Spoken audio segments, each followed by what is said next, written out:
شہرۂ آفاق کھلاڑی کا ایک اور اعزاز۔ ارجنٹینا فٹ بال ایسوسی ایشن نے legend footballer Lionel Messi کی جرسی نمبر 10 کو بھی ان کے ساتھ ریٹائر کرنے کا فیصلہ کیا ہے۔ تنظیم کے صدر کلاڈیو تاپیا نے کے مطابق star footballer Lionel Messi کے ریٹائرمنٹ کے ساتھ ہی نمبر 10 جرسی کو بھی ریٹائر کر دیا جائے گا۔ لیونل میسی کے بعد ارجنٹینا کی جانب سے دوبارہ کوئی نمبر 10 جرسی زیب تن نہیں کر پائے گا۔ فٹ بال ایسوسی ایشن نے اس کھیل کے لیے میسی کی خدمات کو سراہتے ہوئے یہ اعزاز ان کے نام کرنے کا فیصلہ کیا ہے۔ صدر نے کہا کہ لیونل میسی کے ریٹائرمنٹ کے بعد اس مقصد کے لیے فٹ بال کی عالمی تنظیم فیفا سے بھی رابطہ کیا جائے گا۔ یاد رہے کہ ارجنٹینا نے دسمبر 2022 میں لیونل میسی کی قیادت میں فٹ بال کا عالمی کپ جیتا تھا۔ اسی ورلڈ کپ میں لیونل میسی ٹورنامنٹ کے بہترین کھلاڑی کا اعزاز جیتنے میں بھی کامیاب رہے تھے۔ گیانا میں ہیلی کاپٹر حادثہ۔ گیانیز فوج کا ایک ہیلی کاپٹر وینزویلا کی سرحد کے قریب گر کر تباہ ہو گیا۔ اس ہیلی کاپٹر میں فوج کے 5 اعلیٰ افسران اور عملے کے 2 افراد سوار تھے۔ یہ افسران سرحدی علاقے کی حفاظت کرنے والے فوجیوں کا معائنہ کرنے کے لیے جا رہے تھے۔ ابتدا میں یہ خدشہ ظاہر کیا گیا کہ ہیلی کاپٹر کو وینزویلا کی فوج نے مار گرایا ہے۔ گیانیئر فوج کے سربراہ بریگیڈیئر جنرل عمر خان کے مطابق یہ بالکل نیا ہیلی کاپٹر وینزویلا کی سرحد سے تقریباً 48 کلومیٹر مشرق میں گہرے جنگل میں غائب ہوا۔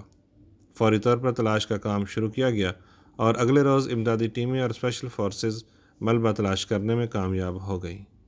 7 فوجیوں میں سے صرف 2 معجزانہ طور پر محفوظ رہے۔ بعد میں حکام نے اعلان کیا کہ یہ ہیلی کاپٹر خراب موسم کے باعث تباہ ہوا ہے۔ 5 فوجی افسران کی شہادت پر ملک میں قومی سوگ منایا گیا اور صدر مملکت نے جارج ٹاؤن کی ایک معروف شاہراہ کو ہیروز ہائی وے کے نام سے منسوب کرنے کا اعلان کیا۔ بیونس آئرس ارجنٹینا سیاحوں کے لیے سستا شہر۔ دنیا بھر میں اشیاء کی قیمتوں میں ہوشربا اضافہ دیکھنے کو مل رہا ہے۔ اب رہائش پہلے سے کہیں زیادہ مہنگی ہو گئی ہے۔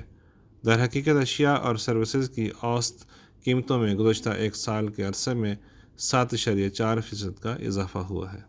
اکانومسٹ انٹیلیجنس یونٹ نے حال ہی میں سال 2023 میں دنیا بھر میں رہائش کی قیمت کے عنوان سے ایک رپورٹ جاری کی ہے، جس کے مطابق یہ گزشتہ 5 برسوں میں 2.3% اوسط سے بڑھ رہی ہے، مگر ان بڑھتی ہوئی قیمتوں سے ہر خطہ یکساں متاثر نہیں ہوا۔ اس رپورٹ میں 173 ممالک کا جائزہ لیا گیا ہے اور وہاں اشیاء خورد و نوش، کپڑوں، کرایوں اور سفری اخراجات سمیت دیگر 200 سے زیادہ اشیاء اور سروسز کی قیمتوں کا بھی تجزیہ پیش کیا گیا ہے۔ ارجنٹینا کا دارالحکومت دنیا کے ان 5 شہروں میں شامل ہے جن کی سیر آپ کم بجٹ میں بھی کر سکتے ہیں۔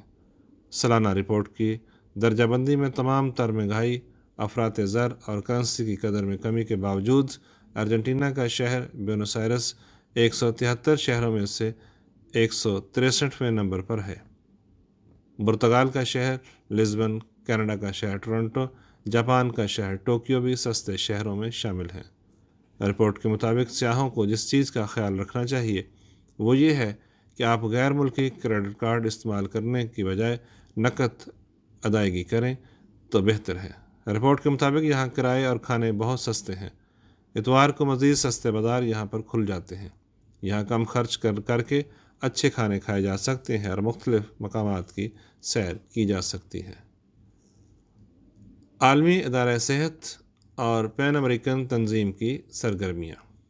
عالمی ادارہ صحت WHO اور پین امریکن ہیلتھ آرگنائزیشن کے نمائندوں نے دسمبر میں جنوبی امریکہ کے مختلف ممالک کو صحت کا نظام بہتر بنانے کے لیے عطیات دیے ہیں۔ سورینام کی وزارت صحت کو ملیریا کے خاتمے کی نگرانی اور دیگر معلوماتی نظام کو بہتر بنانے کے لیے سامسنگ کی 47 ٹیبلٹس عطیہ کی گئی ہیں۔ نمائندوں نے یہ ٹیبلٹس وزارت صحت کے ڈائریکٹر ڈاکٹر راکیش سکل کے حوالے کی۔ موصوف نے کہا کہ یہ عطیہ ملیریا کے خلاف لڑنے اور اس کے خاتمے کے نظام میں جدت لائے گا۔ اسی طرح ٹرینیڈاڈ کی وزارت صحت کو خواتین اور لڑکیوں کے خلاف تشدد کا ریکارڈ رکھنے، صحت کے شعبے کے رد عمل کو مضبوط بنانے کے لیے کمپیوٹرز اور مواصلاتی وسائل کا عطیہ دیا گیا ہے۔ ڈومینیکن ریپبلک کی وزارت صحت کو خواتین کی جنسی اور تولیدی صحت زچگی، نوزائیدہ بچوں کی دیکھ بھال اور خاص طور پر نوزائیدہ بچوں میں انفیکشن کی روک تھام اور انتظامات کرنے کے حوالے سے معلومات فراہم کی گئی ہیں۔ آواز نعیم احمد باجوہ۔